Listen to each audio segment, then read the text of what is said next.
భగవంతుడు కనిపిస్తాడు.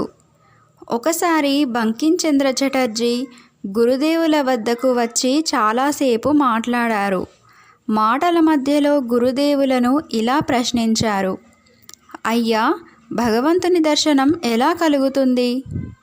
అప్పుడు గురుదేవులు ఇలా సమాధానం చెప్పారు, తల్లి కోసం పసిబిడ్డ ఎలా అల్లాడుతుందో ఆ రకమైన పరితాపం కలిగితే భగవద్ దర్శనం అవుతుంది. ఒక కథ చెబుతా విను.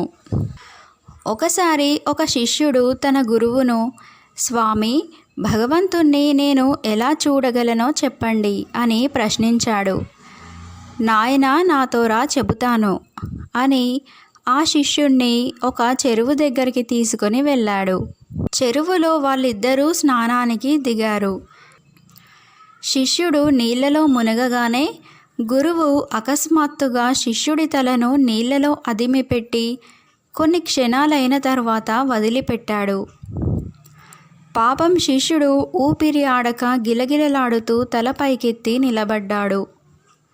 గురువు అతన్ని చూసి, అబ్బాయి, నీళ్లలో ఉన్నప్పుడు నీకెలా అనిపించింది అని అడిగాడు.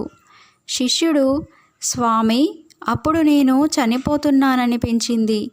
ఉక్కిరి బిక్కిరి అయి ఊపిరాడక తన్నుకున్నాను అని బదులు చెప్పాడు. గురువు అతడితో, నాయనా, ఎప్పుడైతే భగవంతుని కోసం అటువంటి వ్యాకులత నీకు కలుగుతుందో ఆ తరువాత నీవు ఎక్కువ కాలం వేచి చూడవలసిన అవసరం లేదు. త్వరలోనే భగవంతుని దర్శనం అవుతుంది. అది నీవు తెలుసుకోవచ్చు అన్నాడు. ఈ కథ చెప్పి బంకించంద్రుని గురించి ఉద్దేశిస్తూ గురుదేవులు ఇంకా ఇలా అన్నారు, నీకో విషయం చెబుతాను. నీటి మీద తేలుతున్నన్నాళ్ళు నీవు ఏమి సాధించగలవు? నీళ్లలో కొంచెమైనా మునుగు. జాతిరత్నం బరువుగా ఉంటుంది కదా, అది నీళ్లలో అట్టడుగున ఉంటుంది, కానీ నీళ్ల మీద తేలుతుందా? జాతిరత్నం కావాలంటే నీవు అడుగంట మునగాలి.